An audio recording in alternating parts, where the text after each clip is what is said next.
It's been a while since I made a YouTube video, extenuating circumstances, but I wanted to make another quick video here. I'm going to be changing the front differential fluid on my 2012 Chevy Silverado. And I'm also going to be doing the transfer case fluid also while I'm down here. We're getting ready to go on a trip, so I want to take care of a few little maintenance items before we hit the road. The first thing I got to do is take off these bolts that are on this skid plate. There are 4 of them. Once I get that off, we'll get to the front differential and we'll get to drain that fluid. All right, so I got that skid plate off. As you can see here, it's pretty nasty up under there. Had some oil and stuff on it from probably this last oil change, and I'll probably clean this up with some degreaser, make it look a little bit better. And the next thing to do is get at those drain and fill plugs. If I can show you those. You can see the drain plug right there that we'll be taking off.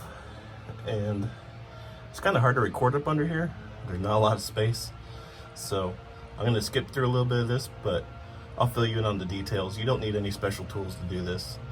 You just need a ratchet and some sockets and a drain pan and your new fluid, and that's about it. When I get closer to drain this out, I'll put the camera back on and we'll talk some more. Okay, so I'm kind of up underneath the driver wheel well area.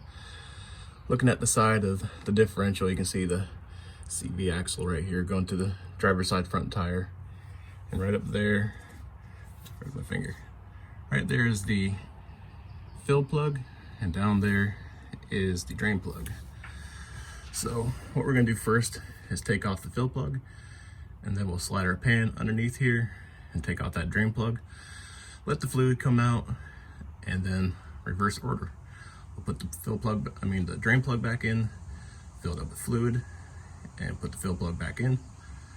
And that's just about it. We'll put that skid plate back on and we'll be good.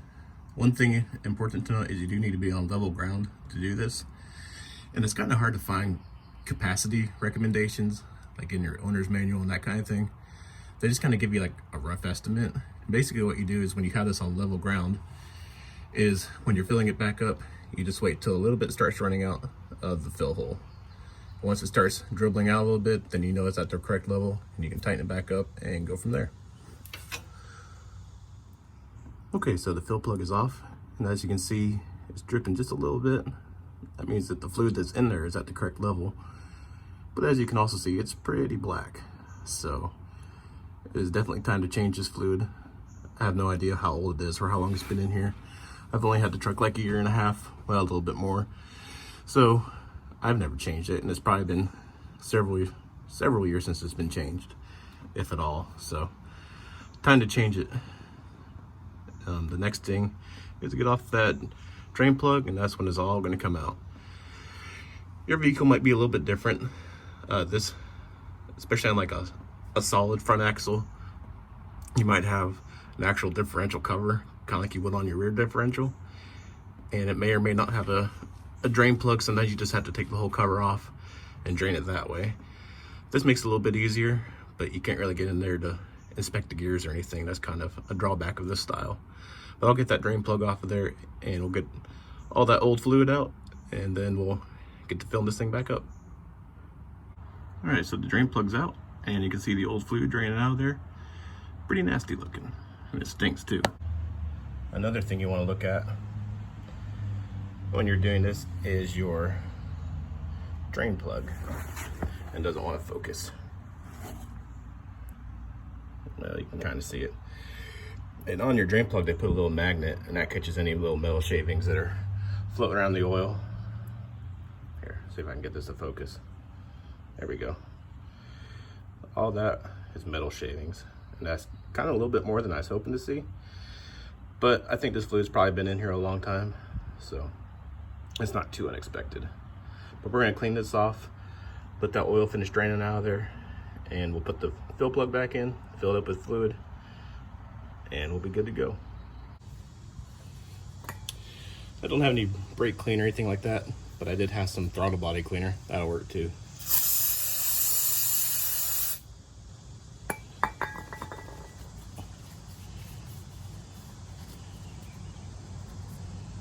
Yeah, looking pretty clean.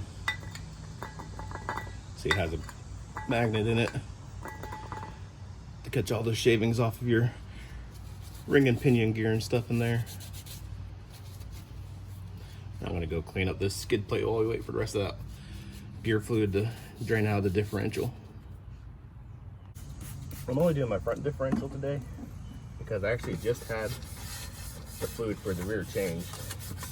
Last time I had my truck into the shop, the mechanic told me that my rear axle seals were seeping a little bit and needed replaced. So I took it back in for that. And of course, when they did that, they changed the rear differential fluid. So that's already taken care of for me, which is nice. One thing I'll never understand though is why shops charge so much money to change differential fluid. If you're a mechanic or you work for one, you explain that. They want to charge almost $200 to change the differential fluid. I don't understand why. It doesn't take any special tools or any kind of special fluid. It's just $75.90 weight. Weird. Yeah, I know this stuff's nasty, but it's not that nasty. Let's see how this looks.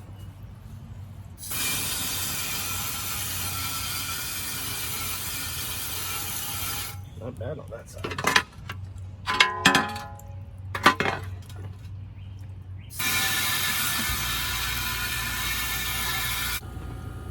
Hopefully you can still hear me talking with my air conditioning running in the background, but I'm almost at 50 subscribers, so I really appreciate those of you who have subscribed.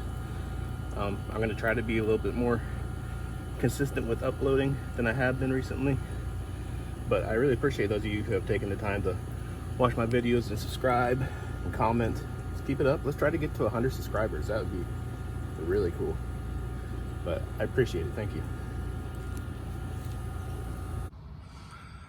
Okay, so the drain plug is back in. I wiped up the little bit of oil that was dripping. The next thing to do is put in the fluid, and it's going to take about 2 quarts-ish, I think, but when it starts to run out the top, we'll know it's full. Now for my vehicle, I'm using a 75W90 full synthetic by Valvoline. You'll have to look up for your vehicle what exactly you need, but this is what I'm using. And it comes in this nice squeeze bag kind of thing. It's still 1 quart, just like the bottles are. But whoever thought to put these in squeeze bags is a saint, because the hard plastic bottles that they always came in before were just impossible to get up there underneath your vehicle. There's just no room to get them in there. You had to use a little pump to put the fluid in there, and it's just kind of annoying. So hopefully the squeeze bag will make it nice and easy. So I'm gonna go fill it up and I'll check back.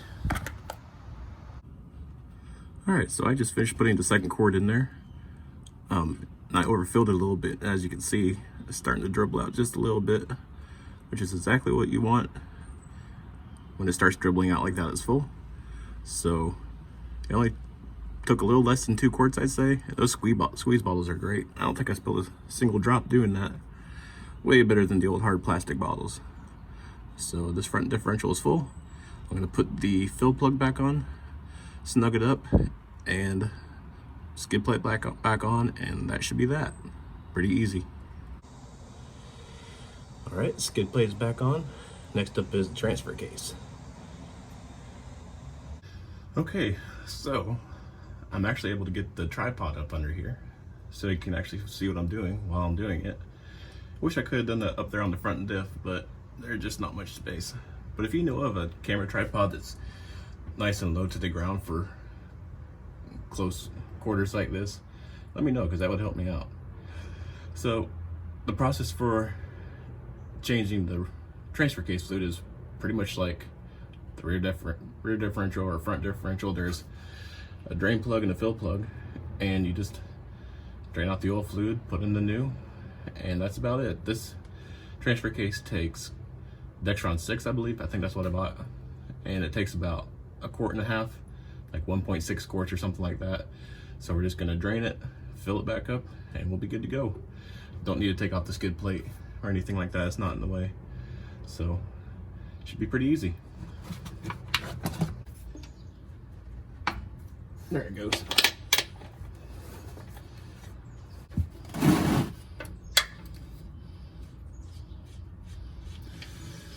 my drain pan back under just in case it starts to leak a little bit, which it is. Fluid doesn't look too bad. It's still mostly red, but it is a little bit brown.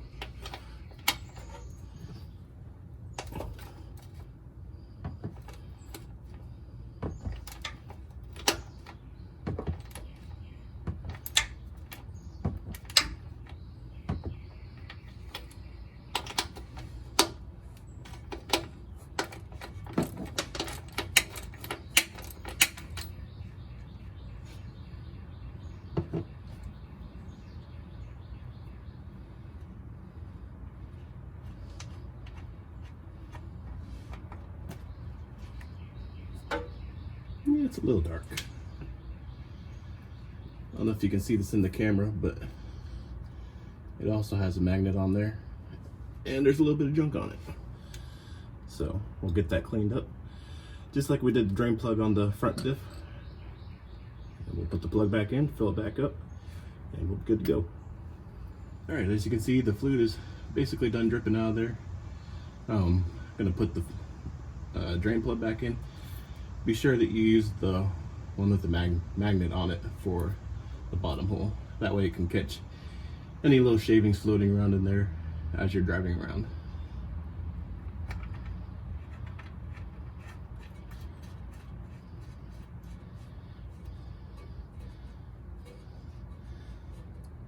All right, that ought to be tight enough. Now to get the Dextron 6 in here, my automatic transmission fluid, I bought this little pumper thing to put on the end of the bottle, and you just pump it in there like it's, you know, liquid soap or something like that. And this used to be how you had to do front differentials. It's the easiest way to do them, to put the fluid back in, but they made those squeeze bags. Unfortunately, they don't make squeeze bags for ATF yet that I know of, so we're just gonna pump it in here. It should take about 1.5 quarts.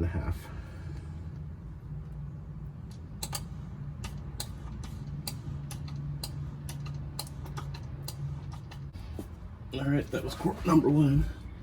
We'll start getting quart number 2 in here. It should only take about half of this quart. I'm gonna get my arms under here again. Oh.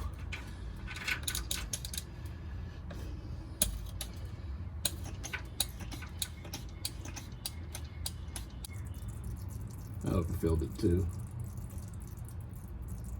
I don't want there to be too much transfer case fluid in there. You don't want to overfill your fluids, whether it's motor oil or power steering fluid or brake fluid or anything like that, because it's made to operate with a certain amount in it and no more. When it comes to something like engine oil, if you overfill it, you know, just a little bit won't matter, but by like a lot, like an extra quart or two, your motor oil will actually start to froth and foam, and it won't be able to lubricate the engine the way it should. We're gonna put the fill plug back in there. Gonna wipe up some of this mess I made. I always make a mess when I work on cars. But that's it. That's back on, and clean up these drips, and we'll probably go take it for a little test drive. And that's all there is to this, guys. All these things I just did are very easy. You don't need any kind of special know-how or experience to do them. Just take your time, pay attention to what you're doing. Try not to make a mess.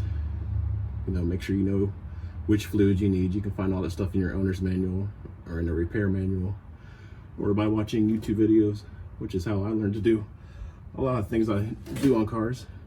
So I hope you enjoyed this video, and consider subscribing and hitting the thumbs up on this video, and I'll see you in the next one.